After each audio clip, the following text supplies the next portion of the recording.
Hello and welcome to the channel, it's Irad, and so Star Citizen 3.23 is about to be released, and so the finest of the development team of this update have been to Jared's studio here to answer some questions from the community about this update, and here is a recap of the answers that were given. They are coming in right here after this intro.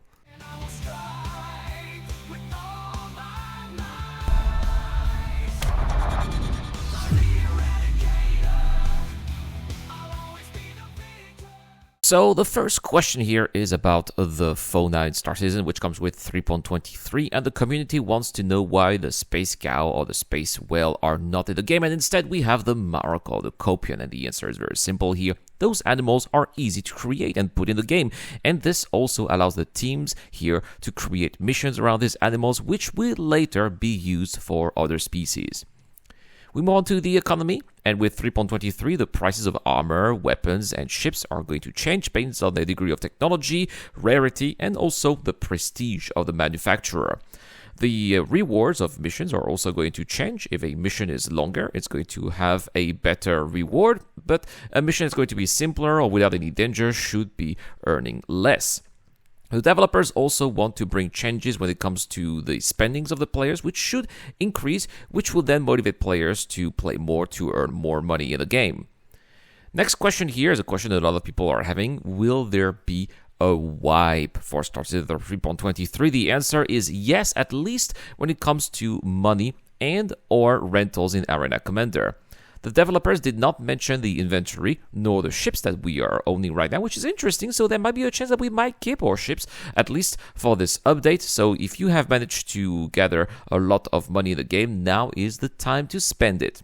The reason why we are going to lose our money in the game is very simple. The developers want to collect our data, the way we spend our money in the game, as well as how we earn it, and this money here has to be handled with the conditions that are going to come with 3.23.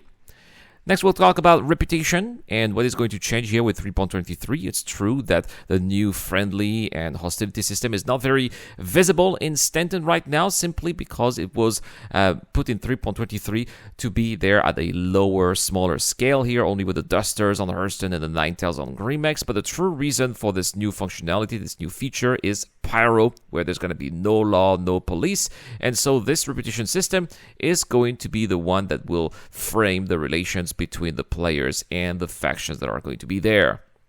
The next question is about some kind of misunderstanding here from the community when it comes to Sniper Glare, which is something new coming from 3.23.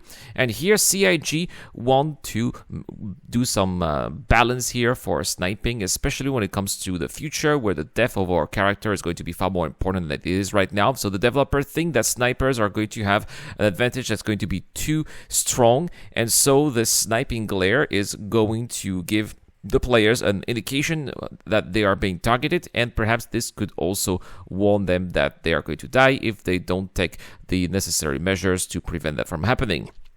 The developers also want to have our feedback so that they can know if this idea is working or not, and then make the changes that are going to be required further on.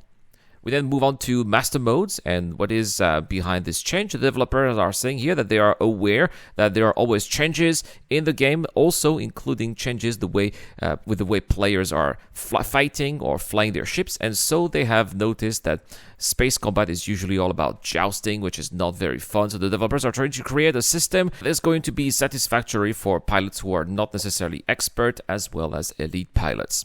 The next question is a bit more concrete here. It talks about stability issues in the PTU, especially those that the developers are having a hard time to fix. And here we're talking about interaction delay, which seems to be linked to the separation between the replication layer and the servers themselves. And the developers have noticed that this delay usually happens when the servers are being slow, and these delays are amplified because of the transfers of data from these servers to the replication layer. Next question is then about also some other problems with 3.23, and they are telling us some concerns regarding the experience that we have with 3.18. Is this going to happen again with 3.23? And the developers here remind us that 3.23, just like 3.18, is bringing some foundation technologies that are going to be very important for the future. 3.18 brought full persistence, and 3.23 is going to bring the replication layer, which is a prerequisite for server meshing. The problem is that the PTU does not have the same population as the official live servers, so at some point there is a stage in which it's not possible for the developers to do any improvements simply because the new data that they are getting does not bring anything useful for them to go forward. So that's why at some point, even though it's not perfect, even though there are still issues, they still decide to go live. So that means that 3.23 is going to come out with issues, but in the end it's something that they do want because these issues are going to help them fix these issues, and that would not have been possible in the PTU. The next question is about 3.23 itself, which happens to be the most important update since 3.0. And people are asking if that's not too much. Richard Trier here was very straightforward. He doesn't want the transition from Squadron 42 to Star Citizen to take too much time, so he made the decision to move forward and bring as many features from Squadron 42 as possible into Star Citizen so that then they can move on to Star Citizen features, like for example cargo gameplay, but as well as persistent hangars, which apparently are going to be attributed based on our starting location that we are going to choose when 3.23 releases in a couple of days. So as soon as the update is available, we're going to have to make a wise choice. Otherwise, we are going to have a persistent hangar that's going to be located at a location where we are not necessarily going to want it to be. It's going to be possible to reinitialize our character. However, by doing so, we might lose the progress that we would have done in 3.23. Next, we have a little question about bed logout here, and in the future, the developers will try to make sure that we don't need to use that, so that when we leave the game, we're going to respawn exactly where we would have left the game. And bed logout is going to be something optional that will offer a bonus. Next, we'll talk about the bad guys, the people who like to play as bad guys in the game. And the developers here said that Pyro is going to be the perfect system for that. Our actions should have consequences. And in the Pyro system, there is the law, there is law enforcement. So we have to deal with the consequences of our actions. But in the Pyro system, it's going to be possible for pirates to do their thing, but be pirated as well. So there should be a lot of opportunities for this kind of players. We're also going to talk about solo players and what is their place in the game. Of course, having an Idris is going to be something difficult to do for a solo player, but there are going to be plenty of other opportunities like being a merchant, a miner, and in the future a farmer. But there are also going to be other types of gameplay that will require interactions with other players in order for us to be successful. Finally, the last question about night vision. The developers are trying to find a way to improve night vision, but we're not going to have infrared vision in the game, but we are going to have something that's going to bring more visibility, maybe some kind of night vision enhancement. So there we have it. These are the latest developments regarding 3.23. If you have any other questions, let me know in the comment section down below. Have your hot questions been answered as well? Let me know in the comment section down below.